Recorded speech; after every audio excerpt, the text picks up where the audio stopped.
ਕਿਸੇ ਗਲਤ ਰਸਤੇ ਦੇ ਉੱਤੇ ਤੇਜ਼ੀ ਨਾਲ ਦੌੜਨ ਤੋਂ ਬਿਹਤਰ ਹੈ ਤੂੰ ਸਹੀ ਰਸਤੇ ਦੇ ਉੱਤੇ ਹੌਲੀ ਹੌਲੀ ਚੱਲ। ਆਖੋ ਧੰਨ ਗੁਰੂ ਰਾਮਦਾਸ ਜੀ, ਧੰਨ ਗੁਰੂ ਰਾਮਦਾਸ ਜੀ। ਕਿਸੇ ਗਲਤ ਰਸਤੇ ਦੇ ਉੱਤੇ ਤੇਜ਼ੀ ਨਾਲੋਂ ਦੌੜਨ ਤੋਂ ਬਿਹਤਰ ਕੀ ਗੱਲ ਹੈ? ਚੰਗੇ ਰਸਤੇ ਦੇ ਉੱਤੇ ਹੌਲੀ ਹੌਲੀ ਚੱਲ, ਪਰ ਚੱਲ ਚੰਗੇ ਰਾਹ ਦੇ ਉੱਤੇ।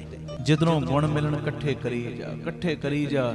ਤੇ ਜਿਹੜਾ ਰਸਤਾ ਤੈਨੂੰ ਆਪਣੇ ਮਾਲਕ ਤੋਂ ਦੂਰ ਕਰਦਾ, ਆਪਣੇ ਮਹਾਂਪੁਰਖਾਂ ਤੋਂ ਦੂਰ ਕਰਦਾ, ਗੁਰ ਪਰਮੇਸ਼ਰ ਸਾਈਂ ਤੋਂ, ਭਗਵਾਨ ਤੋਂ, ਈਸ਼ਵਰ ਤੋਂ ਦੂਰ ਕਰਦਾ, ਉਹ ਰਸਤੇ ਦੇ ਉੱਤੇ ਕਦੀ ਵੀ ਚੱਲੀ ਨਾ। ਆਖੋ ਧੰਨ ਗੁਰੂ ਰਾਮਦਾਸ ਜੀ, ਧੰਨ ਗੁਰੂ ਰਾਮਦਾਸ ਜੀ। ਜਿਸ ਰਸਤੇ ਦੇ ਉੱਤੇ ਚੱਲਣ ਦੇ ਨਾਲ ਆ ਸਤ ਸੰਗਤ ਦੀਆਂ ਘੜੀਆਂ ਤੇਰੇ ਕੋਲੋਂ ਛੁੱਟ ਗਈਆਂ, ਜਿਸ ਰਸਤੇ ਦੇ ਉੱਤੇ ਚੱਲਣ ਦੇ ਨਾਲ ਗੁਰੂ ਦੀ ਮਿਲੀ ਹੋਈ ਨਦਰ ਵੀ ਤੇਰੇ ਉੱਤੋਂ ਉੱਠ ਜਾਵੇ, ਕਦੀ ਵੀ ਉਹ ਰਾਹ ਨੂੰ ਨਾ ਅਪਣਾਈ ਪਿਆਰਿਆ। ਚੰਗੇ ਰਾਹ ਦੇ ਉੱਤੇ ਚੱਲ, ਭਾਵੇਂ ਹੌਲੀ ਹੌਲੀ ਚੱਲ, ਪਰ ਚੱਲ ਜ਼ਰੂਰ।